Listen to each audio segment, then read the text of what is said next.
Kutukan Gadis Kembang Desa, bagian yang kedua. Seperti apa kisah lengkapnya? Simak videonya sampai selesai. Semoga kalian yang menonton video ini selalu diberikan kesehatan dan dilancarkan rezekinya. Amin. Beberapa bulan kemudian, seseorang dari kota datang untuk menikahinya. Kejadian naas pun berulang. Suaminya ditemukan tewas tenggelam di sungai dekat rumahnya. Kejadian terus berulang sampai dia menikah untuk ke-7 kalinya. Semuanya tidak ada yang bertahan lebih dari sebulan. Ada yang meninggal karena kecelakaan, sakit bahkan bunuh diri. Warga desa menaruh curiga kalau suami-suaminya itu ditumbalkan untuk kecantikannya. Sehingga warga pun mulai mengucilkannya. Hinaan demi hinaan terus dilontarkan warga setiap kali Rahmi berjalan keluar rumah. Hingga akhirnya dia tidak terlihat keluar rumah selama seminggu. Beberapa warga penasaran dengan kondisinya, kemudian mendatangi rumah Rahmi. Bau busuk menyeruak ketika mereka berdiri di depan pintu rumahnya. Salah seorang warga kemudian mengintip ke jendela. Sungguh pemandangan yang mengerikan. Tubuh Rahmi sudah membusuk, tergantung di ruangan depan. Cairan berwarna hitam terus menetes dari tubuhnya. Dengan cepat mereka melapor ke kepala desa. Warga mulai berkerumun di depan rumahnya. Kepala desa meminta warga untuk mendobrak pintu depan. Bau busuk semakin menyengat ketika pintu terbuka. Beberapa warga yang tidak tahan memilih untuk menjauh. Kepala desa dengan beberapa warga masuk ke dalam rumah. Menurunkan jasad Rahmi yang tergantung, kemudian dibungkus dengan kain yang tebal dan plastik. Tanpa sengaja, kepala desa menemukan sepucuk surat di meja ruang tengah. Ia pun membuka surat itu dan tertulis, "Siapapun yang masuk ke rumah ini, maka nasibnya akan sama denganku." Ada noda merah yang sudah menghitam di sudut kertas itu. Kepala desa tersenyum kecut ketika membacanya, lalu membakar surat itu. Jasad Rahmi langsung dibawa ke halaman belakang rumahnya. Di sana kepala desa memerintahkan untuk membuat lubang galian. Akhirnya, Rahmi dikuburkan di sana tanpa dimandikan dan disolatkan. Malam harinya, teror pun dimulai. Rahmi gentayangan menghantui warga desa, terutama orang-orang yang sudah masuk ke dalam rumahnya, sampai satu persatu dari mereka jatuh sakit dan meninggal dunia. Hanya menyisakan kepala desa. Rahmi mulai meneror rumah kepala desa. Segala upaya sudah dilakukan warga untuk mengusirnya, mulai dari mendatangkan orang pintar sampai ustadz. Namun tak ada satupun yang berhasil. Bahkan salah seorang pintar yang berusaha mengusirnya ditemukan tewas menggantung di rumahnya. Kepala desa mulai jatuh sakit, sudah dibawa berobat kemanapun tetap tidak sembuh. Sampai akhirnya dia pun meninggal dunia. Setelah kematian kepala desa, Rahmi pun menghilang. Semenjak itu, warga melarang siapapun masuk ke dalam rumah Rahmi, bahkan untuk sekedar masuk ke halaman rumahnya. Sampai ibu menghentikan ceritanya. "Sampai apa, Bu?" tanyaku penasaran. Ibu kembali menghela nafas. "Sampai ayahmu dan teman-temannya melanggarnya." Ibu kembali bercerita. "Waktu itu ayah kamu masih muda. Pokoknya lagi nakal-nakalnya. Kakek udah ngelarang jangan main deket-deket sama rumah Rahmi. Sayangnya ayah kamu dan teman-temannya malah masuk ke sana. Mereka nggak tahu kalau kenakalannya waktu itu malah menimbulkan malapetaka." "Malapetaka?" tanyaku. "Satu persatu teman ayah kamu tewas mengenaskan. Mulai dari penyakit aneh sampai kecelakaan tunggal. Sampai akhirnya sisa ayah kamu aja. Rahmi mulai datang meneror. Kakek kamu yang merupakan kiai desa berusaha mengusirnya." "Apa berhasil, Bu?" "Enggak. Rahmi ternyata jauh lebih kuat." "Terus gimana cara ayah bisa lolos dari maut?" "Itu semua berkat pengorbanan kakekmu. Beliau melakukan sholat tahajud selama 40 hari, memohon agar diselamatkan dari Rahmi. Lambat laun, terornya berkurang. Menjelang hari ke-40, Rahmi tidak lagi meneror. Walaupun karena kelelahan, kakek kamu mulai sakit-sakitan dan meninggal dunia." "Lalu apa hubungannya dengan Khoidar, Bu?" tanyaku. Awalnya ayah sama ibu mengira Rahmi sudah menghilang dan gak lagi ngejar ayah kamu. Tapi perkiraan kita salah. Dia malah ngincar kamu. Aku? Iya, ibu baru sadar pas kamu berumur 1 tahun. Tingkah kamu aneh, selalu menangis kencang setiap malam. Ayah kamu yang curiga kemudian memanggil seorang ustadz. Dari dialah akhirnya terungkap bahwa Rahmi sudah mengikutimu sejak lahir. Dia ingin menjadikanmu sebagai anaknya. Anaknya? Terus, aku terkejut sampai menelan ludah. Beberapa kali dia berusaha membawamu. Maksud ibu menculik Haidar? Enggak, dia ingin membawa jiwamu sehingga kamu pun mulai sakit-sakitan. Lalu bagaimana Haidar bisa terlepas dari jeratannya? Tanyaku. Jangan-jangan ayah juga ngelakuin itu, sambungku. Mata ibu mulai berkaca-kaca. Itu menjadi hari terberat dalam hidup ibu. Ibu harus menjaga kamu, terus membawa kamu kemanapun ibu pergi, sedangkan ayah melakukan cara yang sama dengan kakek. Sayangnya ayah kamu gak sekuat kakek dulu. Waktu malam ke-35, rasa kantuk menyerang begitu dahsyat. Ibu tertidur. Begitu pula ayah. Esok malamnya, Rahmi datang dan mengamuk berusaha melukai ayah kamu. Sampai ayah kamu menyuruh ibu pergi ke rumah nenek. Jadi ayah yang ngadepin Rahmi sendirian. Terus gimana bu? Tanyaku. Dia baik-baik aja. Dengan bantuan Pak Ustadz berhasil mengusir Rahmi pergi. Tapi apa? Sepulangnya dari rumah kita, Pak Ustadz meninggal dunia, jatuh dari motornya. Innalillahi. Apakah itu ulahnya? Dugaan ibu, itu semua ulah Rahmi. Ibu bilang ayah meninggal waktu Haidar umur 2 tahun. Apa itu ada hubungan dengan Rahmi? Semenjak malam itu, ayah kamu juga mulai sakit-sakitan.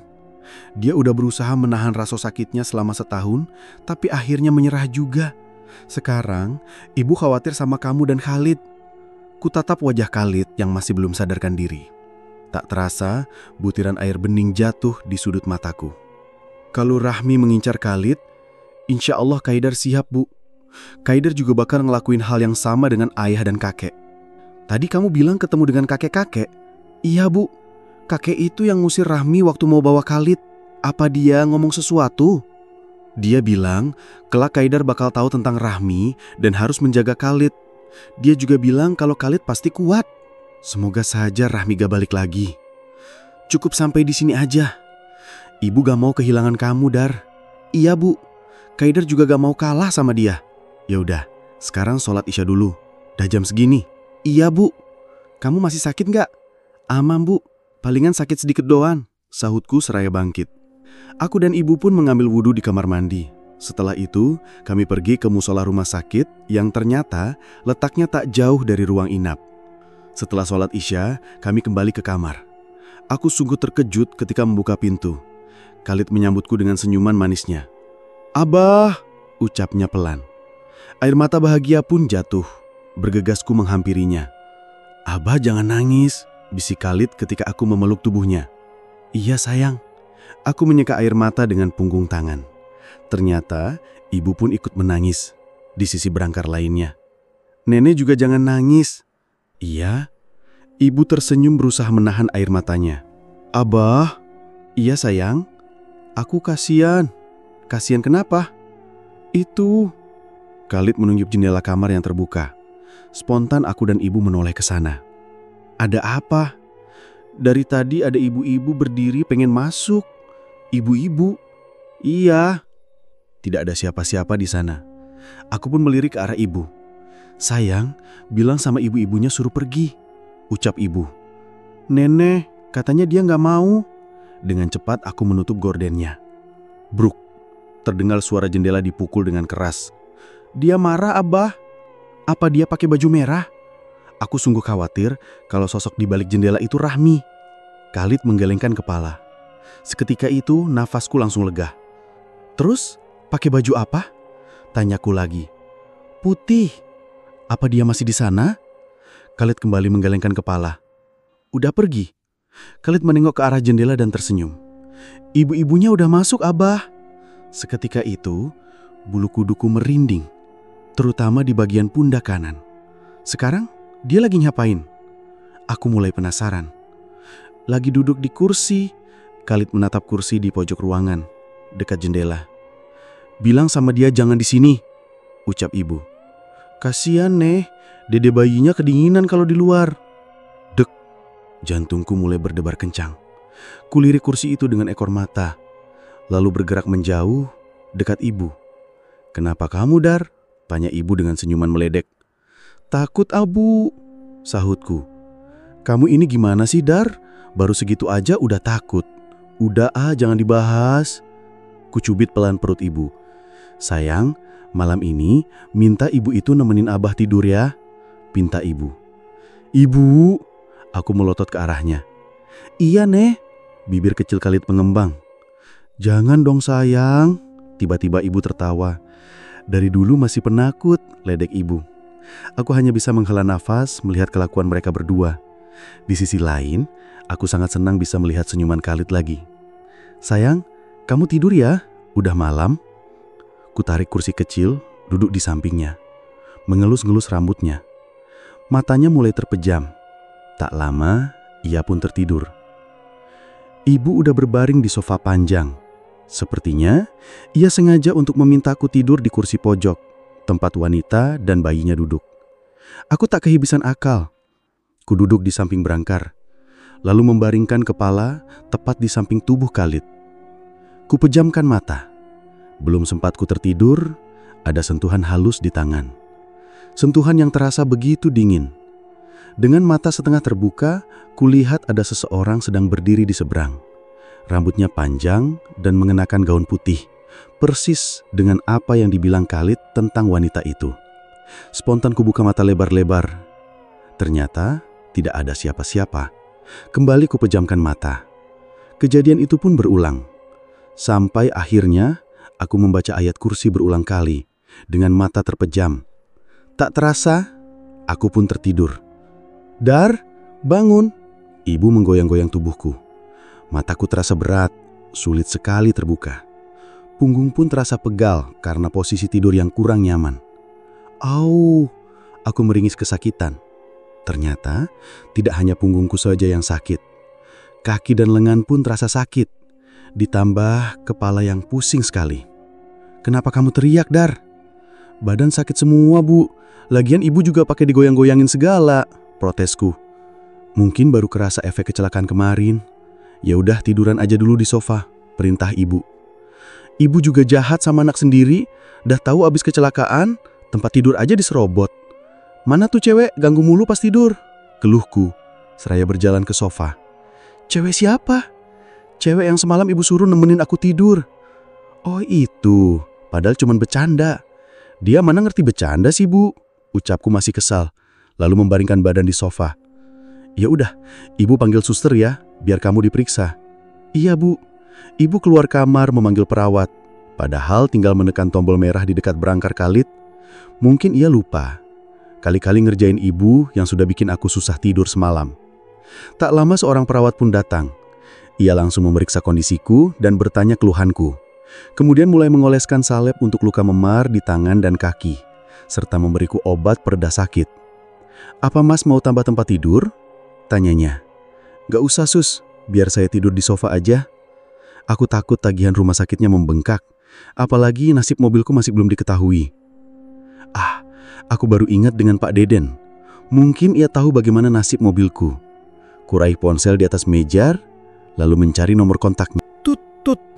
"Assalamualaikum," sapaku ketika telepon diangkat. "Waalaikumsalam," balas suara di balik telepon. "Saya Haidar, Pak, yang kemarin kecelakaan di dekat rumah Bapak." "Oh, Mas Haidar, gimana anaknya? Baik-baik saja?" "Alhamdulillah, Pak, anak saya sudah sadar semalam." "Alhamdulillah. Pak, saya mau tanya, apa mobil saya masih ada di sana atau sudah ada yang derek?" "Mobilnya sudah dibawa ke kantor polisi, Mas." "Oh, makasih Pak. Makasih juga kemarin udah bantu saya. Insya Allah kalau udah sembuh saya mau silaturahmi ke rumah." "Iya Mas, semoga Mas sama anaknya cepat sembuh. Nanti kalau mau kesini kabari saya dulu." "Iya Pak, Assalamualaikum." "Waalaikumsalam." Telepon ditutup. "Nelpon saya apa, Dar?" tanya ibu. "Bapak yang bawa aku ke rumah sakit, Bu." "Oh, ibu mau pulang dulu ambil baju. Semalam lupa nggak bawa apa-apa. Kamu mau sekalian diambilin baju nggak, Dar? Sekalian buat Khalid juga. Oh ya, kunci rumah di mana ya? Aku kelabakan mencari kunci. "Kamu gak simpen di mobil kan?" "Aku lupa, Bu," ucapku sambil merogoh satu persatu kantung celana. "Ada, Bu, ini." Aku menyerahkan kunci rumah ke ibu. Alhamdulillah, ternyata kuncinya tidak kusimpan di dashboard mobil. "Ya udah, ibu pulang dulu ya, jagain Khalid." "Iya, Bu, pasti aku jagain." Ibu pun pergi. Tak lama perawat masuk ke kamar untuk mengecek kondisi Khalid sekalian memberi sarapan dan obat. Beberapa kali kuperhatikan perawat itu bercanda dengan Khalid sambil menyuapinya. Setelah perawat selesai dengan tugasnya, aku pun duduk di dekat Khalid. "Sayang, apa ada yang sakit?" tanyaku sambil memegang tangan kecilnya. "Ini." Khalid menunjuk kepalanya yang diperban. "Kalau nanti sakit banget, bilang ke Abah ya," perintahku. Khalid pun mengangguk pelan. "Sayang, ibu-ibu semalam masih ada di sini?" tanyaku penasaran. Khalid menggelengkan kepala. "Alhamdulillah, ia sudah pergi. Berarti malam ini aku bisa tidur dengan tenang." "Abah, ya? Ada yang datang?" Seketika itu jantungku berdebar kencang. Apa wanita yang semalam datang lagi? "Ibu-ibu semalam?" "Bukan, tapi teman Khalid." "Hah?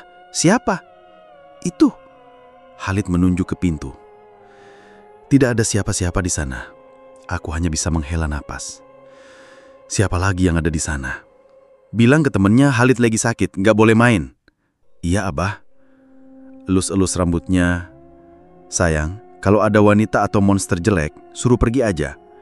Aku khawatir sikapnya yang terlalu menerima kehadiran makhluk tak kasat mata ini bisa menjadi bumerang, mengingat Rahmi masih mengincarnya. "Iya, Abah." Perlahan matanya terpejam. Sentuhan lembutku itu berhasil menidurkannya kembali. Kini rasa kantuk mulai menyerangku. Ku duduk di sofa, lalu membaringkan tubuh, memejamkan mata dan tidur. Dalam tidurku, aku bermimpi. Sebuah mimpi yang sangat aneh. Aku sedang berdiri di kamar perawatan yang kosong. Ingin melangkahkan kaki, tapi tak bisa. Pintu pun terbuka. Kemudian ada cahaya lampu yang menyilaukan menyorot mata. Seketika itu, aku pun terbangun. Dalam keadaan setengah sadar, aku menoleh ke tempat Khalid tidur. Kosong. Hanya ada selang infus yang menjuntai. Kemana anakku pergi? Apa mungkin dibawa perawat? Panik, aku bangkit dan berlari ke dekat belangkar. Menekan tombol merah berulang kali, lalu menunggu kedatangan perawat di luar ruangan. Dari kejauhan seorang perawat sedang berlari mendekat ke arahku. "Apa ada yang bisa saya bantu?" tanyanya dengan napas tersengal. "Apa anak saya sedang dibawa untuk pemeriksaan?" "Kayaknya hari ini nggak ada jadwal pemeriksaan, Mas," balasnya. "Terus anak saya pergi kemana?" Aku makin bingung. Perawat itu pun kaget ketika melihat ke dalam ruangan. Khalid tidak ada di sana. "Apa rumah sakit ini ada CCTV?" "Nggak ada, Mas." Aku semakin bertambah panik. Kemana perginya Khalid? Apa ada orang yang diam-diam masuk dan membawanya pergi? Atau ini semua ulah Rahmi? Rasanya aneh, apalagi ini masih siang. "Khalid!" teriakku sambil berjalan di sela-sela rumah sakit. Beberapa perawat pun berdatangan, bertanya apa yang sebenarnya terjadi. Mereka pun memencar mencari keberadaan Khalid. Aku terus menyusuri setiap sudut rumah sakit, ditemani seorang perawat. Bertanya ke beberapa pekerja di rumah sakit. Hasilnya nihil. Mereka tidak melihat seorang anak kecil berjalan sendirian. "Lalu kemana Khalid?" "Sudah nyaris 1 jam aku berkeliling di rumah sakit, menanyakan hampir ke seluruh pegawai di sana. Namun jawabannya masih sama. Tidak ada yang melihat Khalid. Lantas, bagaimana mungkin anak kecil yang kemarin masih tergolek lemas bisa pergi jauh?" Di tengah kepanikan yang melanda, ibu datang ke rumah sakit. "Ngapain di sini, Dar?" tanyanya saat melihatku berdiri di dekat pintu depan rumah sakit. Aku tak menjawab pertanyaannya. "Khalid nggak kenapa-napa kan?" tanyanya lagi. Dari raut wajahku, sepertinya ibu sudah tahu kalau ada yang tak beres.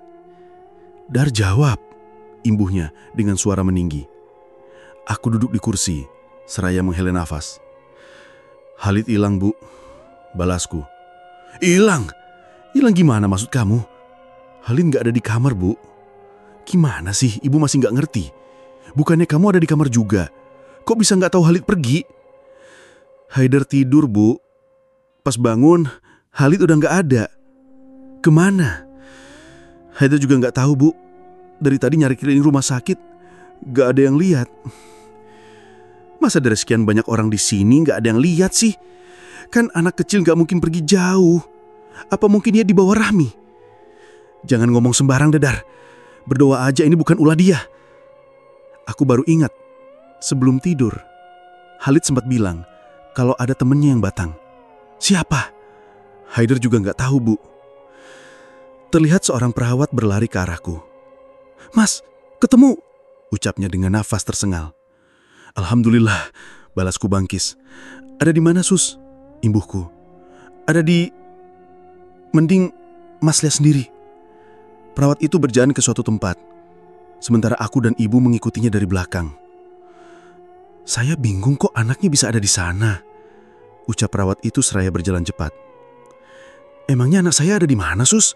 Tanyaku. Di bangsal kosong. Bangsal kosong? Kamar yang udah gak dipakai lagi, Mas. Perasaan aku tidak tidur terlalu lama. Bagaimana Halid berjalan sejauh ini dan masuk ke bangsal kosong? Kami pun melewati lorong panjang. Di ujung lorong terlihat beberapa pegawai rumah sakit yang sedang berkumpul. Masih belum datang? Tanya perawat itu pada teman yang berdiri di depan pintu bangsal. Cucu saya nggak kenapa-napa kan? Tanya ibu. Ada di dalam, Bu, sahut salah satu pegawai rumah sakit. Aku mengintip dari jendela yang sudah berdebu parah. Kulihat Halid terbaring di atas berangkar. Perbandi tubuhnya pun menghilang. Apakah ia sedang tidur? Halid, panggilku, berteriak, berharap ia mendengar dan bangun. Namun tubuhnya sama sekali tak bergerak. Tinggal dibuka aja, apa susahnya? Ibu terdengar emosi. Pintunya digembok. Terlihat ada rantai yang melingkar. Di ujungnya ada sebuah gembok besar. Dobrak aja, Dar, perintah ibu. Jangan, Mas, tunggu Pak Adi, dia yang punya kunci gemboknya. Kalau cucu saya telat ditolong gimana? Sahut ibu. Dobrak aja, Dar, pintu bisa diganti tapi nyawa enggak. Ku ambil jarak agak jauh, lalu mulai mendobrak pintu itu. Para pegawai rumah sakit pun tak sanggup melarangku lagi. Benar kata ibu, ini masalah nyawa. Kalau sampai terjadi sesuatu pada Halid, aku akan menyesal seumur hidup. Bruk, bruk, dobrakan demi dobrakan aku lakukan. Hingga menimbulkan suara gaduh dan memancing banyak orang berkumpul. Ada apa ini? Teriak seorang berpakaian putih seraya mendekat. Sepertinya ia seorang dokter. Ada anak yang kekunci di dalam, Dok, balas perawat. Bagaimana bisa? Bukannya bangsal itu udah lama gak dipakai? Saya juga gak tahu, Dok. Mas, lebih baik tunggu pegawai yang pegang kunci saja, ucap dokter itu padaku. Anak saya di dalam, Dok, teriakku seraya menendang pintu. Namun pintu itu tak juga terbuka. Rasa sakit kembali kurasakan di kaki. Aku lupa, kondisiku masih belum prima pasca kecelakaan. Ku coba mendobrak menggunakan bahu tapi masih belum juga berhasil. Udah, Dar. Ibu memintaku berhenti. Mungkin ia tak tega melihatku yang sudah kepayahan. Aku berdiri di dekat pintu, kembali mengintip dari jendela. Halid masih ada di sana. Bahkan setelah berkali-kali dobrakan yang terdengar kencang, ia sama sekali tak bergerak. Halid! Teriakku. Kaki ini terasa semakin sakit. Sepertinya efek adrenalinnya sudah berkurang. Spontanku mendudukkan diri di lantai. Kamu gak kenapa-napa, Dar? Tanya ibu. Ini kaki sakit banget, Bu, balasku. Dokter mendekatiku, memeriksa kondisi kaki. Ia menekan pelan beberapa bagian di kaki. Di sini, Ayah? Tanyanya, sembari menekan lututku. Iya, Dok, balasku sambil meringis kesakitan. Sus, tolong ambil kursi roda, perintah dokter. Kakinya masih memar, Mas. Seharusnya jangan dipakai berlebihan dulu, takut semakin parah. Mau gimana lagi, Dok? Anak saya ada di dalam. Saya sudah bilang, sabar, tunggu yang pegang kunci. Tapi mana, Dok? Sampai sekarang belum datang juga. Tak lama, seorang pria parubaya berlari ke arahku. Nah, itu Pak Adi datang, ucap dokter itu.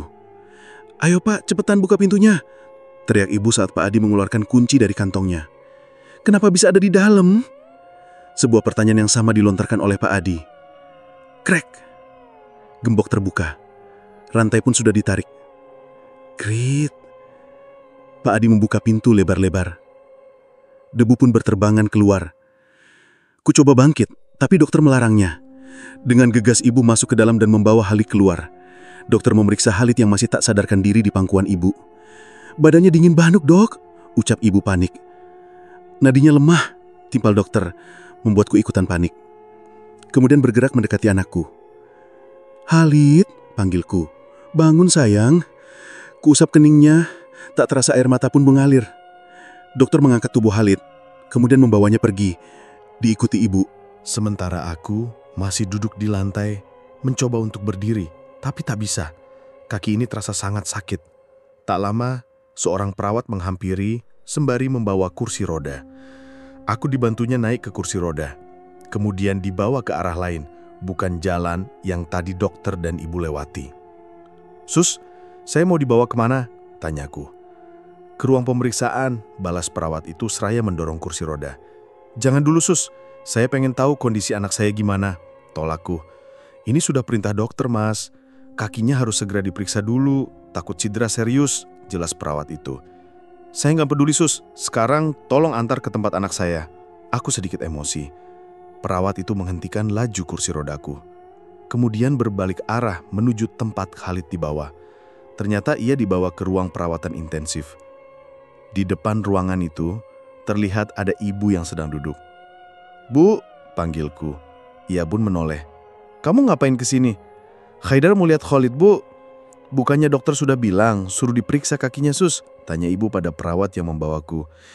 Iya, tapi masnya nolak, bu. Kamu ini gimana, Dar? Bu, aku mau lihat Khalid. Balasku mengibah. Khalid ada di dalam, percuma, kamu gak bakal bisa lihat. Mending ikut sama susternya, terus nanti balik lagi ke sini, perintahnya. Kutatap pintu ruang intensif yang tertutup rapat.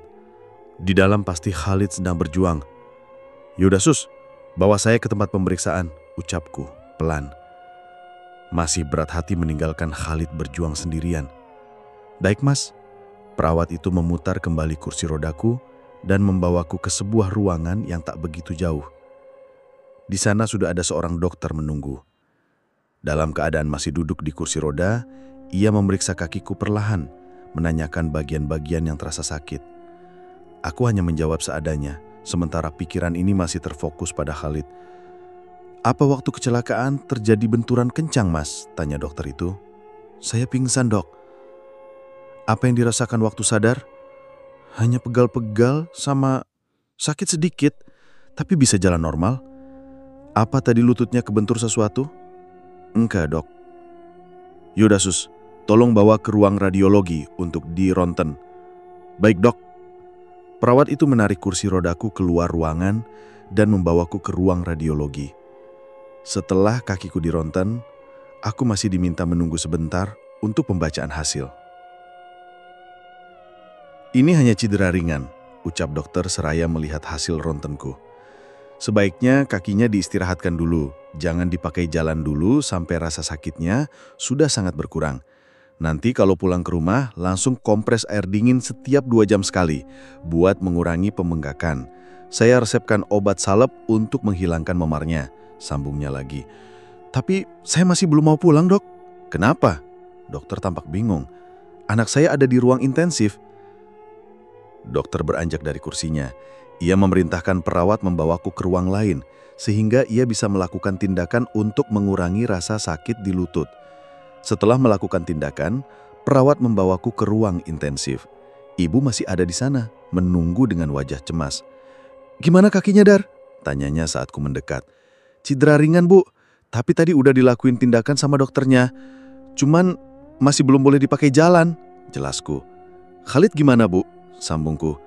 Masih di dalam. Sus, biar saya sama ibu saja, ucapku pada perawat yang dari tadi menemani. Iya, Mas. Ia pun pergi.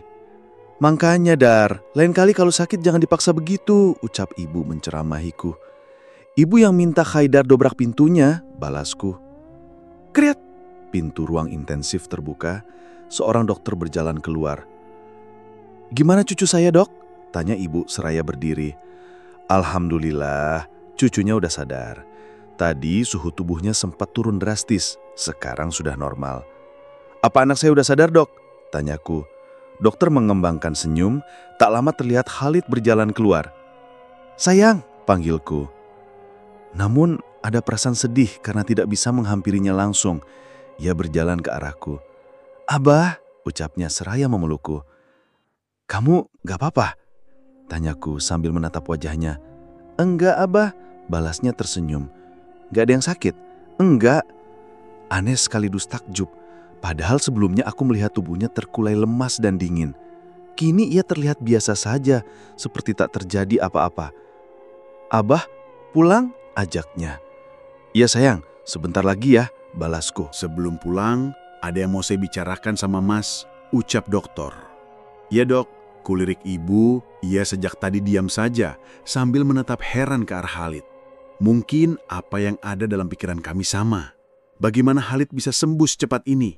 Luka-lukanya pun nyaris tak terlihat. Khalid, sini sama nenek, ucap ibu. Kaki kecil itu berjalan ke arah ibu dan duduk di sampingnya. Bicaranya di dalam aja Mas, pinta dokter. Seraya berjalan masuk ke dalam ruang intensif. Aku pun menggerakkan kursi roda ke sana. Saya langsung ke intinya aja Mas. Mohon maaf kalau pertanyaan ini sedikit privasi. Apa sebelumnya ada yang aneh sama anaknya? Tanya dokter itu. Aneh gimana dok? Aku balik bertanya. Bingung dengan pertanyaannya. Gini Mas, waktu saya periksa di depan bangsal itu, denyut nadinya lemah. Bahkan sulit dideteksi. Nafasnya sangat lemah. Ditambah badannya yang dingin, ucap dokter itu. Kalau boleh jujur, waktu saya bawa ke ruang intensif, saya pikir anaknya sudah meninggal dunia. Tapi setelah dilakukan pengecekan, denyut jantungnya masih ada. Saya sudah melakukan berbagai tindakan untuk menaikkan suhu tubuh dan denyut jantungnya. Sayangnya nggak berhasil. Sampai dokter menghentikan ceritanya. Sampai apa dok? Tanyaku, penasaran. Sampai tiba-tiba dia menarik nafas panjang dan membuka matanya. Habis itu semuanya kembali normal. Jujur, selama saya kerja jadi dokter, ini baru pertama kali kejadian. Sebenarnya bukan cuma dokter aja yang bingung. Saya juga nggak tahu harus ngomong apa. Kok bisa anak saya sembuh secepat itu? Luka-luka pasca kecelakaannya juga cepat banget sembuh. Apa mungkin ini mujizat dari Allah? Balasku. Oh ya, lukanya juga kayak menghilang gitu aja. Padahal jelas sekali kemarin saya perban. Mungkin benar kata Mas, ini semua mujizat Allah. Apa dia boleh pulang sekarang? Tanyaku. Kalau dilihat dari kondisinya yang sehat banget, boleh Mas. Makasih dok. Sama-sama. Aku dan dokter pun keluar ruangan. Udah Dar? Tanya ibu. Udah Bu. Yuk sayang, kita pulang. Ajakku pada Khalid. Emang sudah boleh pulang dok? Tanya ibu. Boleh Bu. Alhamdulillah. Di rumah, tolong jaga anaknya baik-baik ya. Buat Mas, jangan terlalu banyak kegiatan berat dulu. Kasihan sama lututnya. Iya dok. Setelah ngobrol sebentar, kami pun pergi ke kamar perawatan, mengambil barang-barang yang tertinggal di sana. Padahal, ibu udah bawa baju banyak, tapi malah boleh pulang. Gerutu ibu. Bukannya malah bagus ya Bu? Bisa pulang lebih cepat. Jadi biaya rumah sakitnya nggak membengkak. Iya sih. Cuman ibu bingung kok Khalid bisa sembuh secepat itu. Jangankan ibu, aku sama dokter aja tadi bingung. Setelah memastikan tidak ada barang yang tertinggal, kami pun berjalan ke bagian administrasi. Ini Bu, ucapku seraya menyerahkan dompetku. PIN-nya masih sama, imbuhku. Ibu pergi mengurus administrasi. Sementara aku terus mengawasi Khalid yang tidak bisa diam. Tak lama, ibu sudah kembali. Berapa Bu? Tanyaku. Harusnya tadi pakai asuransi aja Dar. Balas ibu seraya menyerahkan tagihan rumah sakit. Kutatap tagihan itu, spontan menghela nafas saat melihat angkanya. Gak apa-apa Bu, biar cepet pulang. Aku juga malas urus syarat-syaratnya. Sayang aja uangnya. Belum lagi benerin mobil yang rusak. Kalau yang itu nanti aku urus pakai asuransi aja Bu. Yaudah kalau gitu. Khalid, panggilku. Ia pun berlari ke arahku. Iya Bah, ayo pulang. Naik apa Dar? Taksi aja. Ibu meminta Satma mencarikan taksi. Sekitar 5 menit kemudian taksi pun datang, bergegas kami pun naik. Ke perumahan Gading Mas, Pak, ucap ibu serai memberitahu alamat kami. Letak rumahku tak begitu jauh dari rumah sakit. Hanya dalam hitungan 15 menit kami pun tiba di depan rumah. Ibu dan Khalid turun duluan, membuka pintu. Sementara aku masih duduk di kursi belakang. Pak, boleh minta bantuan? Ucapku pada supir taksi. Walaupun sudah diberi obat pereda sakit, aku masih belum berani berjalan sendiri. Pak supir membantuku berdiri dan memapah sampai ke depan pintu. Selanjutnya, ibu yang gantian memapahku sampai ke kamar. Kalau perlu apa-apa, teriak aja Dar, ucap ibu kemudian berjalan keluar kamar. Kurbahkan badan dan menyalakan pendingin ruangan. Kemudian menarik selimut untuk tidur. Krek, krek, aku terbangun karena mendengar suara berisik di kamar. Krek, krek, ku buka mata. Terlihat lampu duduk di meja kerja bergerak dengan sendirinya dan dalam keadaan menyala. Siapa yang menyalakan lampu? Batinku. Ingin beranjak dari tempat tidur, tapi tak bisa. Terpaksa ku panggil ibu. Bu, teriakku untuk kesekian kalinya. Namun, ibu belum juga datang ke kamar. Ku ambil posisi duduk, menggeser kaki perlahan. Saat menurunkan kaki ke lantai, kriek! Pintu terbuka. Kan udah dibilang sama dokter, jangan dipakai jalan dulu. Ombel ibu sambil berdiri di dekat pintu. Habisnya dari tadi dipanggil-panggil nggak datang. Balasku. Ibu lagi masak di dapur, kamu malah teriak-teriak. Ada apa sih? Itu. Aku menunjuk lampu duduk di meja kerja. Lampu? Iya. Ibu sendiri tahu, aku nggak bisa tidur kalau terang. Lagian kenapa dinyalain? Ibu berjalan ke arah meja kerja dan mematikan lampunya. Ya, mana aku tahu, pas baru tidur, itu lampu berisik banget, gerak-gerak sendiri. Gerak sendiri? Wah, jangan di kamar kamu ada hantunya, Dar. Mulai deh, Bu. Udah tahu anaknya lagi susah jalan, pakai ditakut-takutin pula. Ibu malah tertawa. Ya udah, kamu mau tidur lagi? Enggak, kan tadi katanya ibu lagi masak. Aku jadi lapar nih, balasku manja. Tunggu sebentar, nanti dibawain.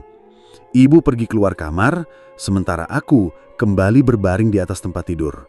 Menutup mata, krek, krek. Bunyi itu kembali terdengar, spontanku membuka mata, melihat lampu duduk di meja kerja kembali bergerak. Dengan lampu yang kembali menyala, astagfirullah, ucapku pelan. Jangan-jangan yang dibilang ibu benar, kalau di kamarku ada hantunya. Sejak kapan? Padahal selama ini tidak pernah ada gangguan. Bu, teriakku. Kriet. Ada apa lagi, Dar? Tanya ibu seraya membuka pintu. Itu, aku kembali menunjuk lampu duduk. Nyala sendiri lagi, tanyanya. Iya, benar, berarti di kamar kamu ada hantunya. Jangan gitu, Bu, protesku. Ibu ke dapur dulu. Khalid mana, Bu? Dia lagi tidur. Oh, tek, ibu menyalakan lampu kamar. Biar terang sekalian, dijamin gak ada yang iseng lagi, ucap ibu, kemudian berjalan keluar, tanpa menutup pintu. Tak lama ia kembali dengan membawa nampan berisi makanan. Makan dulu, Dar. Ibu meletakkan nampan itu di atas nakas. Suapin, Bu, balasku manja. Kamu tuh bukan anak kecil, malu dong sama Khalid. Kali-kali, Bu. Dah, makan aja sendiri. Ibu pergi keluar kamar. Kupindahkan nampan ke atas tempat tidur, lalu mulai makan. Setelah itu, kutaruh nampan di atas nakas, kembali berbaring sambil melihat ponsel. Awalnya tidak ada yang aneh, sampai dari ekor mata, terlihat nampan itu sedikit bergerak. Sontak ku menoleh ke nakas, tapi tak ada yang bergerak. Kulanjutkan menatap ponsel. Prang! Aku terperanjat sambil menatap piring dan gelas yang pecah di lantai. Perasaan tadi tidak menaruhnya terlalu pinggir. Kenapa bisa jatuh? Suara langkah kaki terdengar dari luar. Ya Allah, Dar, kenapa bisa jatuh gitu? Omel ibu seraya masuk ke dalam kamar. Piring sama gelasnya sampai pecah juga. Lanjutnya. Aku nggak tahu, Bu. Tiba-tiba aja jatuh. Gimana ceritanya tiba-tiba jatuh? Tadi aku simpen di sini. Kutunjuk nakas. Terus tiba-tiba prang, nampaknya jatuh. Jelasku. Kamu naruhnya terlalu pinggir. Enggak, Bu. Ibu cemberut, lalu pergi keluar untuk mengambil pengki dan sapu. Lain kali hati-hati, gerutunya seraya membereskan pecahan piring dan gelas. Udah punya anak, masih aja ceroboh. Imbuhnya. Iya, Bu. Dalam situasi seperti ini, aku sudah tidak bisa membantah. Yah, mungkin memang aku yang ceroboh. Jangan dipikirin terus, ucap ibu. Sepertinya ia tahu yang ada di pikiranku sekarang. Lama-lama juga terbiasa. Ibu udah sering banget ngalamin hal begini. Apalagi waktu kamu masih kecil dulu, imbuhnya. Iya, Bu. Ya udah, ibu mau beres-beres dulu. Kamu istirahat aja, biar cepat sembuh. Ibu berjalan ke arah pintu. Ini lampunya mau dimatiin. Biar nyala aja, Bu.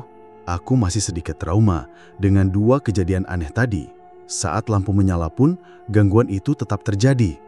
Kuraih ponsel, menghabarkan tentang kecelakaan yang kualami, sekaligus meminta izin untuk tidak masuk kerja beberapa hari sampai kaki ini sembuh. Abah, kulihat ke arah pintu, Khalid sudah berdiri di sana. Dengan gegasku akhiri telepon, lalu memanggilnya mendekat. Abah, mainan Khalid mana? Tanyanya sembari berdiri di samping tempat tidur. Aku teringat dengan mainannya yang kusimpan di mobil. Terakhir kali terlihat berserakan di dekat mobil. Semoga aja tidak ada orang yang mengambilnya. Bagaimanapun harga mainan itu lumayan mahal. Mainannya di mobil, sayang. Ayo ambil. Mobilnya lagi dibawa orang. Siapa? Teman Abah. Ambil, Abah, aku mau main. Jangan sekarang, sayang. Abah kamu lagi sakit. Balas ibu seraya masuk ke dalam kamar. Sungguh waktu yang sangat tepat. Cuman ibu yang bisa menghadapi sikap keras kepala Khalid. Abah, sakit apa, Nenek? Kakinya lagi sakit, jadi nggak bisa jalan. Spontanku melotot ke ibu, tapi ia malah membalasku dengan senyuman. Mana yang sakit, Abah? Khalid naik ke atas tempat tidur. Yang ini, kubuka selimut, lalu menunjuk lutut kanan yang masih diplester. Khalid mengusap-usap lututku. Lambat laun, sentuhannya terasa hangat. Kutatap wajah lugunya. Sayang, sini duduk di samping Abah. Khalid bergerak ke sampingku. Kuusap rambutnya, lalu mencium keningnya. Sayang, tadi pagi main sama siapa? Dar, sahut ibu. Sepertinya ia tidak setuju. Aku menanyakan hal ini. Aku penasaran, Bu. Ibu juga kan? Sama teman. Siapa? Ada banyak, Abah. Terus main kemana? Ke taman bunga. Taman bunga? Rasanya tidak ada taman bunga di sana. Kamu di sana ngapain aja? Tanyaku penasaran. Lari-larian. Apa temannya ikut ke sini? Tanya ibu. Enggak, Nenek. Aku bisa bernapas lega. Ternyata kejadian aneh di kamar bukan ulah mereka. Sayang, di sini ada om atau tante serem gak? Khalid menggelengkan kepala. Spontanku melirik ke arah ibu sambil berpikir. Kalau tidak ada makhluk halus di kamar, lalu kejadian tadi itu ulah siapa? Sayup-sayup terdengar azan berkumandang. Udah maghrib, ucap ibu. Ayo mandi dulu, Khalid. Khalid turun dari tempat tidur lalu berlari ke arah ibu. Sholatnya tayamum aja, Dar, ucap ibu. Iya, Bu. Ibu dan Khalid berjalan keluar kamar.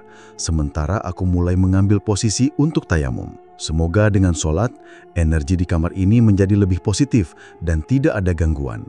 Bu, teriakku. Apa? Sahutnya. Arah suaranya seperti dari ruang tengah. Tak lama ibu muncul di pintu. Ada apa? Badan lengket, Bu. Pengen mandi. Ya tinggal mandi aja. Apa susahnya? Aku menunjuk kaki. Lupa. Mau mandi pakai air panas. Melepuh, Bu. Protesku. Air anget maksudnya. Boleh. Tunggu ibu panasin airnya dulu. Kan tinggal ke kamar mandi, nyalain pemanas air, Bu. Ibu lupa. Di rumah kamu kamar mandinya ada begituan. Khalid mana, Bu? Ada di ruang tengah lagi nonton TV. Oh, tek. Ibu menyalakan lampu kamar. Biar terang sekalian, dijamin gak ada yang iseng lagi. Ucap ibu, kemudian berjalan keluar tanpa menutup pintu.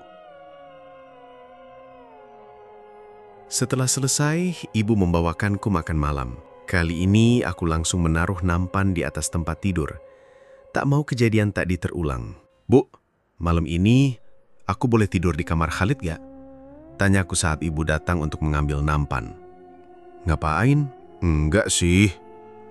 Atau minta Khalid tidur di sini aja? Kalau kamu takut, mereka semakin suka ngesengin kamu, ucap ibu seraya keluar kamar.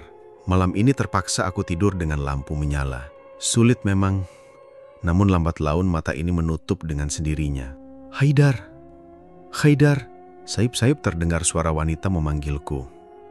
Saat membuka mata, aku sudah berbaring di tumpukan dedaunan kering. Kuambil posisi duduk, seraya mengedarkan pandangan. Tempat apa ini? Tanjaku dalam hati saat melihat deretan pepohonan besar dengan daun berwarna merah. Aku di mana? Haidar? Suara wanita itu kembali terdengar. Aku menoleh ke arah sumber suara itu. Sebuah jalan besar di antara pepohonan berwarna merah. Haidar, ku coba bangkit, tak merasakan rasa sakit di lutut. Kemudian berjalan menyusuri jalan besar itu. Langkahku terhenti saat dihadapkan dengan sebuah gapura tak bernama. Kayunya sudah usang, besi penyangganya pun berkarat. Haidar, suara wanita itu terdengar semakin dekat. Aku pun lanjut berjalan melewati gapura. Mulai terlihat deretan rumah rusak, bahkan nyaris roboh, seperti ditinggalkan oleh penghuninya. Srak! Kuhentikan langkah saat mendengar ada bunyi gesekan di belakang. Perlahan ku menengok, tak ada siapa-siapa. Kemudian lanjut berjalan. Sebuah pohon besar berdaun hitam berdiri kokoh di depan sebuah rumah. Saat langkahku mendekat, daun-daun itu berterbangan, seraya menimbulkan suara bising. Aku baru sadar ternyata itu bukan daun, melainkan kelelawar. Haidar! Panggil suara itu yang terdengar sangat dekat. Aku menoleh ke arah teras rumah tempat pohon tadi. Terlihat seorang wanita sedang duduk di sana. Wajahnya cantik dengan rambut terurai. Udah lama kamu gak main ke sini? Ucapnya seraya berdiri. Entah mengapa aku seperti tersihir melihat kecantikannya. Ia berjalan menghampiriku. Hanya dalam sekejap, kami sudah saling berhadapan. Ayo masuk. Ia menarik tanganku. Tak sanggup melawan, terus mengikuti kemauannya. Kita ngobrol kayak dulu, waktu kamu kecil. Imbuhnya terus menarik tanganku hingga mendekati teras. Kriat, pintu depan terbuka dengan sendirinya. Terlihat sebuah ruangan yang cukup gelap di baliknya. Ayo, masuk. Ia kembali menarik tanganku, tapi kali ini aku sanggup menolaknya. Ayo, genggamannya semakin keras, tapi aku tetap bergeming. Ayo, enggak, aku berontak. Seketika itu ia menoleh padaku dengan tatapan yang berbeda. Kali ini lebih menakutkan. Wajahnya pucat dan matanya merah. Ku coba melepaskan genggamannya tapi tak bisa. Ikut dengan saya, atau anak itu sebagai gantinya, ancamnya. Ku hempaskan tangannya sekuat tenaga. Terlepas, kemudian berlari menjauh. Mau kemana? Ia mengejarku. Aku berlari semakin cepat. Brug! Aku terjatuh tepat di depan gapura. Hahaha, suara tawanya terdengar kencang. Kamu tidak bisa lari. Aku pun berusaha berdiri, namun tiba-tiba sebuah dorongan keras terasa di punggung hingga membuat tubuhku tersungkur. Auh! Teriakku kesakitan. Dalam posisi duduk di tanah, aku menoleh ke belakang. Kini, wanita itu sudah berubah menjadi wujud yang sebenarnya. Wujud yang pernah kulihat sebelumnya saat kecelakaan mobil. Rahmi, gumamku.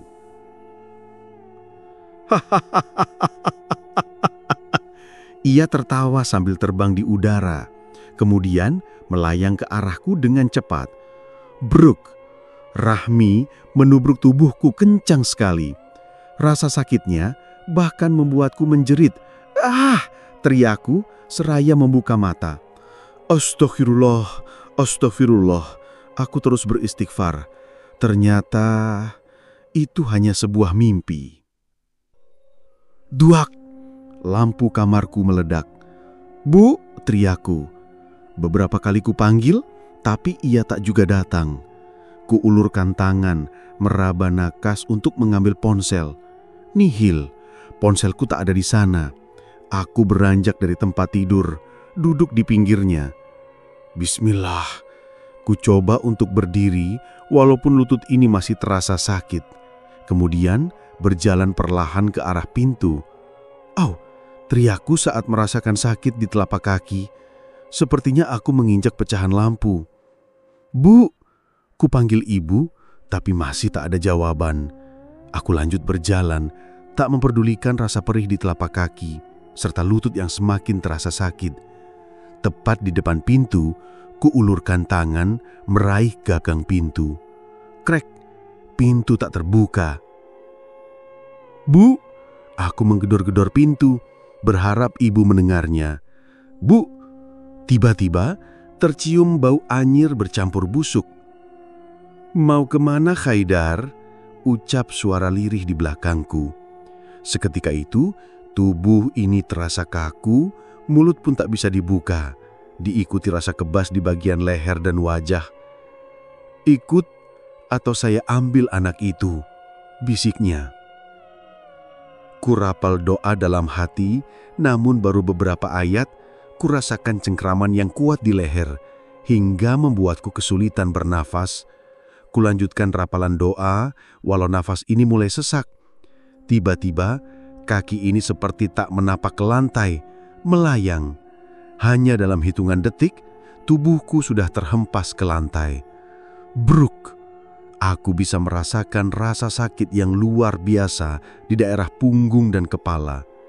Tak lama, semuanya menjadi gelap. Aku terbangun di sebuah kamar dengan lantai kayu. Kondisinya begitu kotor, tak terawat. Dinding yang sudah menghitam ditambah beberapa perabotan kayu yang sudah lapuk.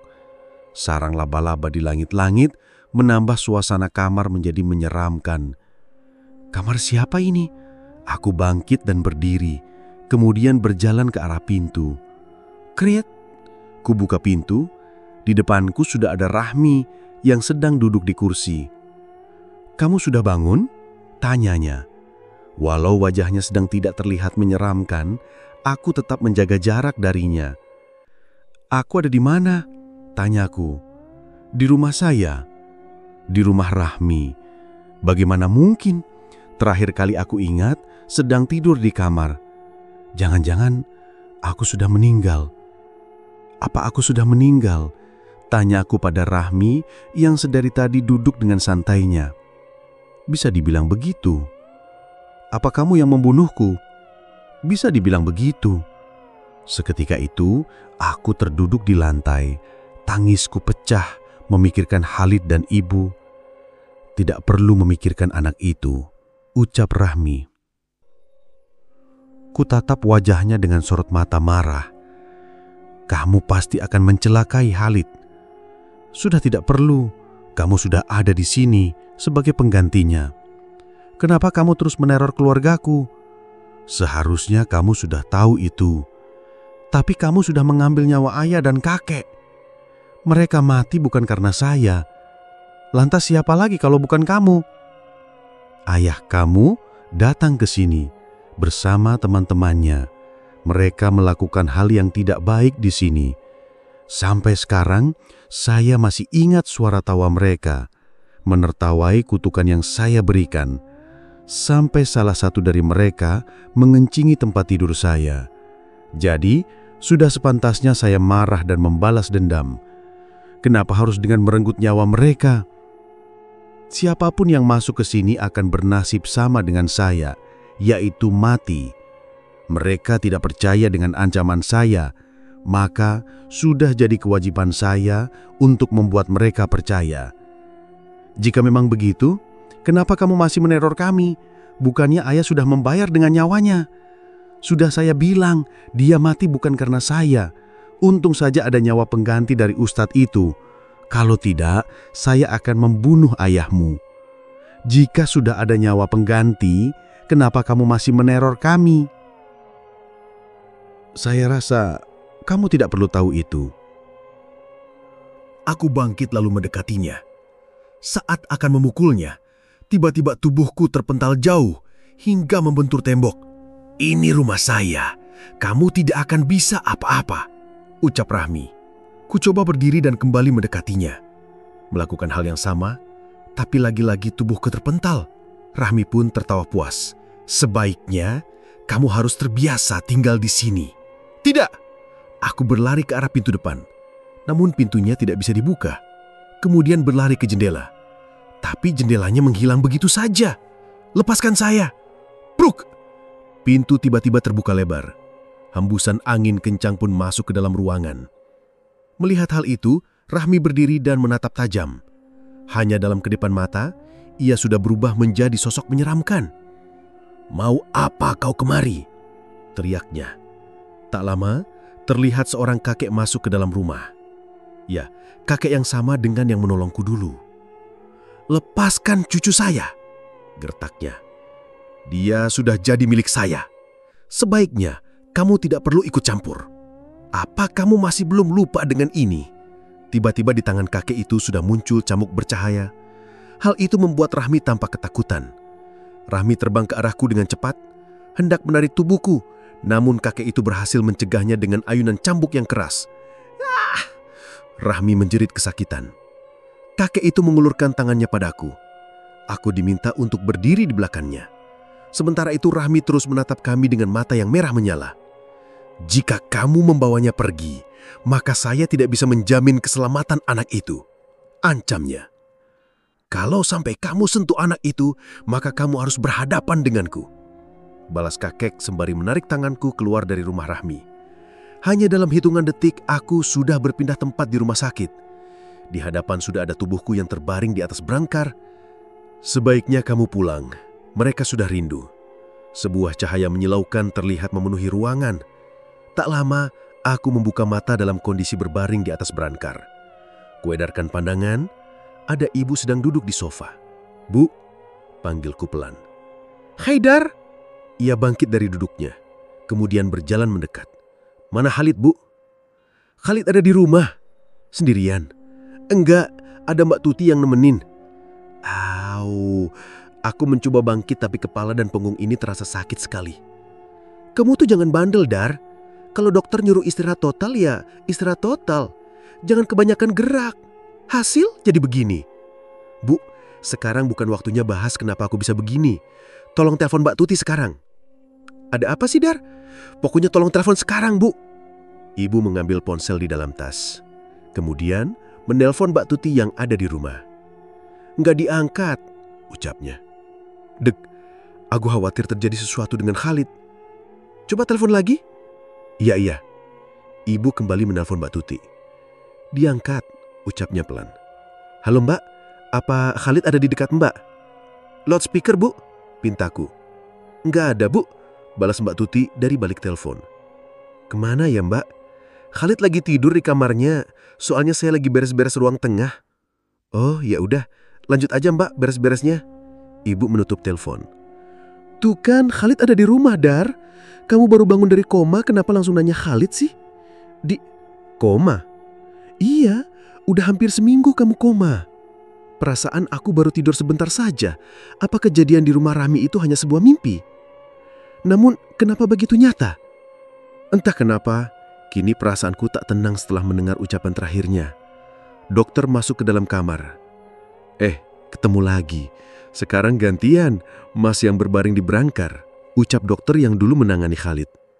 Aku berusaha tersenyum mendengar candaannya. "Dok, apa saya boleh pulang?" tanyaku. "Pulang gimana? Mas aja baru sadar setelah seminggu koma." "Maaf dok, anak saya emang begitu. Kayaknya efek kepalanya kebentur," ledek ibu. "Lagian ngapain buru-buru pulang?" "Aku cuma pengen ketemu Khalid, Bu. Nanti ibu minta Mbak Tuti bawa Khalid ke sini. Pokok kamu harus sehat dulu, baru boleh pulang." Dokter memeriksa tubuhku, mengecek apakah semuanya baik-baik saja. "Mas beruntung banget. Kalau tidak cepat-cepat dibawa ke rumah sakit, mungkin bisa fatal akibatnya," ucapnya.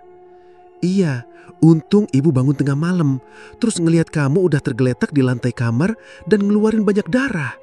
Gimana ceritanya lampu kamar kamu bisa pecah begitu?" "Nggak tahu, Bu. Tiba-tiba aja pecah," balasku. "Kenapa nggak manggil ibu?" "Aku udah manggil, tapi ibu nggak bangun-bangun. Ibu nggak dengar kamu manggil." "Mungkin tidurnya udah terlalu nyenyak, Bu." Dokter memegang lututku. "Sakit?" tanyanya. "Enggak, Dok." Kemudian ia menekuk lakiku perlahan. "Sakit?" "Enggak." "Coba gerakin tangannya."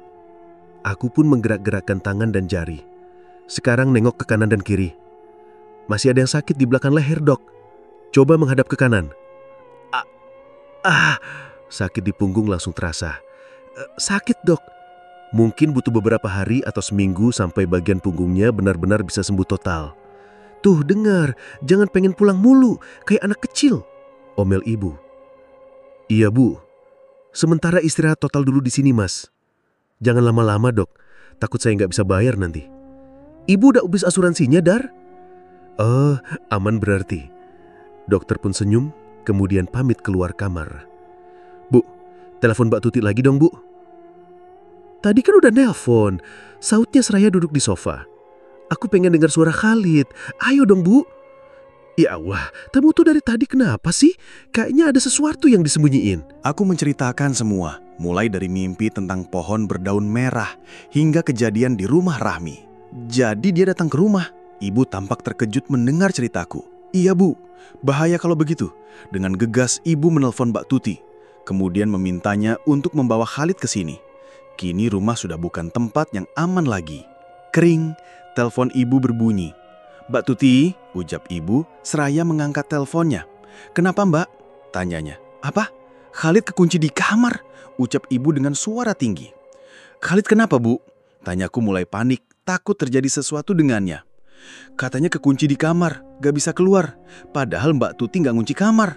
Bilang ke Mbak Tuti, kunci cadangannya ada di laci ruang tengah. Dalam sekejap suasana menjadi menegangkan. Aku khawatir ancaman Rahmi benar-benar terjadi. Kering, ponsel ibu kembali berbunyi. Ada, Mbak? Tanyanya saat mengangkat telepon. Cukup lama kuperhatikan ibu berdiri dengan wajah tegang. Entah apa yang ia dengar dari balik telepon. Khalid gimana, Bu? Tanyaku. Ibu harus pulang dulu, Dar. Ibu belum jawab. Khalid gimana? Kini aku bertanya dengan suara meninggi. Khalid masih kekunci di dalam kamar. Balasnya seraya berjalan keluar kamar. Ibu pulang dulu, nanti balik lagi. Ingin rasanya aku bangkit, tapi tidak bisa. Sekarang hanya bisa pasrah sambil berharap Khalid baik-baik saja. Lama sekali aku tersiksa dengan perasaan tak menentu ini. Ibu dari tadi belum datang juga, membuat kekhawatiranku semakin bertambah.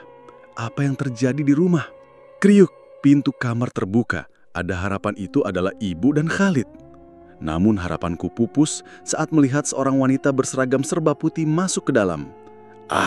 Ternyata perawat yang membawa makanan. Entah apa yang diberikan perawat itu hingga membuat mataku terasa begitu berat. Aku berusaha bertahan tetap sadar, tapi semakin lama rasa kantuk semakin menjadi-jadi. Hingga tak terasa aku pun tertidur. Abah, Abah, terdengar suara Khalid memanggilku. Kubuka mata, kamar sudah penuh dengan asap putih. Terlihat ada seberkas cahaya dari arah pintu. Abah, ia kembali memanggilku. Khalid, aku mencoba beranjak dari berhamkar, tapi tidak bisa. Tubuh ini terikat. Sejak kapan mereka mengikat kaki dan tanganku? Suster, dokter, Abah. Suara Khalid kembali terdengar. Abah, semakin lama semakin menjauh. Khalid, aku berteriak kencang. Bruk, terdengar suara pintu dibanting keras. Sontak membuatku terbangun dari tidur dengan jantung berdegup kencang. Dar, ucap ibu yang sudah ada di hadapanku. Kamu gak apa-apa? Tadi tidur sambil teriak. Kuedarkan pandangan mengamati ruangan. Khalid mana, Bu? Khalid ada di rumah sama Mbak Tuti. Aku mau video call sama dia, Bu. Sekarang udah jam 9 malam, Dar. Khalid udah tidur. Pokoknya sekarang, Bu. Ibu mengambil ponsel, kemudian menelpon. Loudspeaker, Bu. Telepon tersambung. Assalamualaikum, Mbak, sapa ibu. Mbak Tuti pun membalas sapaannya. Khalid udah tidur, Mbak? Udah, Bu. Aku meminta ibu mendekat karena ingin berbicara langsung dengan Mbak Tuti. Udah tidur, Dar, ucap ibu seraya mendekatkan ponsel kepadaku. Mbak, bisa video call sekarang. Saya mau lihat Khalid. Den, handphonenya nggak bisa buat video call, balas Mbak Tuti. Tuh kan, ucap ibu pelan, kemudian berbicara dengan Mbak Tuti lalu menutup teleponnya. Besok ibu bawa Khalid ke sini, ucapnya seraya duduk di sofa. Janji ya, Bu? Iya. Udah malam, sebaiknya kamu istirahat. Iya, Bu. Kutenangkan diri, seraya memejamkan mata. Abah, Abah, terdengar suara Khalid memanggilku. Kubuka mata, ternyata ada di dalam kamarku. Kriuk, pintu kamar terbuka dengan sendirinya. Terlihat ada bayangin hitam melintas dengan cepat. Abah, Suara Khalid memanggilku. Sontakku beranjak dari tempat tidur, kemudian berjalan keluar. "Khalid!" panggilku, seraya melewati lorong ke arah kamarnya. "Khalid!" Ku percepat langkah menuju kamarnya. Krek, pintu kamarnya terkunci. Ku panggil Khalid sambil mengetuk pintu tapi tidak dijawaban. Terdengar suara melengking dari dalam. Suara wanita. Jangan-jangan itu Rahmi. Spontan ku dobrak pintu dengan sekuat tenaga. Bruk, pintu terbuka. Kini aku bisa lihat Khalid sedang berdiri di dekat tempat tidurnya. Tepat di belakangnya ada Rahmi yang sedang memegang tubuh dan menutup mulut Khalid. "Saya bawa anak ini sebagai gantinya," ucap Rahmi, kemudian terbang menembus jendela sambil membawa Khalid. "Khalid!" teriakku seraya berlari ke arah jendela yang tertutup. Dar! Ku rasakan getaran di tubuh. Ku buka mata, ternyata ibu sudah berdiri di samping berangkar. Ku tatap wajahnya yang terlihat cemas. "Ibu bohong," hardiku. "Bohong apa, Dar? Khalid gak ada di rumah kan?" Ibu mengalihkan pandangan, tak berani menatapku langsung. "Jawab, Bu." Kini aku benar-benar marah. Ibu menatapku dengan air mata yang menggenang di sudut matanya. "Khalid hilang, Dar," ucapnya, kemudian mulai menangis. Aku berusaha bangkit, tapi ibu mencegahku. "Ibu udah minta bantuan untuk nyari Khalid, Dar. Kamu sabar dulu." Air mataku jatuh. "Khalid dibawa Rahmi, Bu," balasku terisak. "Kamu tahu dari mana?" "Aku lihat sendiri tadi." "Tadi? Maksudnya lihat di mimpi?" "Iya, Bu. Rahmi masuk kamar, terus bawa Khalid pergi. Mimpi itu cuma bunga tidur, jadi gak boleh terlalu dipercaya. Belum tentu Rahmi yang bawa." "Ibu gak lihat langsung. Ibu juga gak ngerasain apa yang aku rasain selama koma. Maksud kamu apa, Dar?" "Aku dibawa ke rumah Rahmi. Lebih tepatnya disekap di sana, Bu. Rahmi juga bilang, kenapa dia sampai ngebunuh teman-teman ayah. Kenapa? Dia bilang karena teman ayah udah kurang ngajar di rumahnya dan ngencingin tempat tidurnya. Ayah kamu udah meninggal, kenapa sekarang dia tetap ngejar kamu dan Khalid? Dia gak mau bilang alasannya. Terus, gimana caranya kamu keluar dari rumahnya?" "Ada kakek yang pernah aku ceritain itu. Dia datang terus bawa aku pergi. Sayang, sekarang gak ada yang bisa komunikasi dengan dia. Pasti dia tahu kemana Rahmi bawa Khalid." "Apa mungkin Khalid dibawa ke rumahnya?" "Gak mungkin, Dar. Desa ayah kamu dulu itu jauh dari sini. Lagian sekarang desanya udah gak berpenghuni. Menurut ibu Khalid dibawa kemana? Apa ibu udah cari di sekitar rumah?" "Udah, ibu sampai minta bantuan Ustadz untuk nyari Khalid, tapi Khalid gak ketemu." "Firasat Haidar masih sama, Bu. Rahmi pasti bawa Khalid ke rumahnya." "Apa kamu yakin?" "Yakin banget, Bu. Besok ibu sama Pak Ustadz cari ke sana." "Aku ikut, Bu." "Kondisi kamu masih begitu, mana bisa pergi ke sana? Kamu mending istirahat, biar cepat sembuh." Keesokan harinya, ibu pamit pulang. Ia mau bersiap-siap untuk pergi ke desa Tegalhejo, desa tempat kelahiran ayah di dekat Gunung Ciremai. Sementara aku hanya bisa mendoakan ibu agar bisa menemukan Khalid di sana. Sayangnya, aku malah mendapatkan kabar buruk. Khalid tidak ditemukan di sana. Rumah Rahmi pun sudah rata dengan tanah. Lalu kemana Rahmi membawa Khalid pergi? "Abah, main?" ucap Khalid seraya berlari-lari di ruang tengah. Sementara aku duduk di sofa sambil mengamati gerak-geriknya. "Abah?" panggilnya lagi. Tak terasa bulir-bulir bening jatuh dari sudut mataku. Entah kenapa ingatanku tentangnya tak juga menghilang. Padahal ini sudah hampir 2 tahun ia menghilang. Selama ini aku sudah berusaha mencarinya. Mulai meminta bantuan ustadz, kiai, atau orang-orang yang dulu pernah tinggal di desa Tegalhejo. Namun hasilnya nihil. Khalid benar-benar menghilang tanpa jejak. Ada yang bilang Khalid dibawa oleh Rahmi ke puncak Gunung Ciremai. Ada juga yang bilang ia disembunyikan di rumahnya. Entahlah. Aku sudah beberapa kali pergi ke desa mati itu, tapi tak ada sedikit pun petunjuk. "Abah?" Khalid berdiri di depanku seraya mengembangkan senyumnya. "Jangan nangis. Sekarang aku udah bisa main sama teman-teman." Kemudian ia menghilang dari hadapan. Hampir beberapa bulan sekali aku kembali ke rumah ini, hanya untuk melihatnya dan mendengar ucapannya yang selalu sama. Walaupun raganya kini tak bisa kusentuh, tapi dengan melihatnya tersenyum saja, aku sudah senang. Setidaknya, ini sedikit mengobati luka di hati yang tak kunjung sembuh. "Dar," panggil ibu mengganggu lamunanku. "Iya, Bu." Ku seka air mata seraya berdiri. "Ayo pulang," ajaknya. Aku melangkah keluar dari rumah. Rumah yang tak lagi bisa kuhuni karena terlalu banyak kenangan Khalid di sana. Kututup pintu. "Kamu mau sampai kapan begini terus, Dar?" tanya ibu. "Hari ini terakhir, Bu. Soalnya rumah udah ada yang mau beli. Kamu beneran mau jual rumahnya?" "Iya, Bu. Daripada rumahnya kosong, Ibu dukung apapun keputusan kamu." "Terima kasih, Bu." Kami pun melangkah masuk ke dalam mobil. Kubuka jendela samping, seraya menatap rumah untuk terakhir kalinya.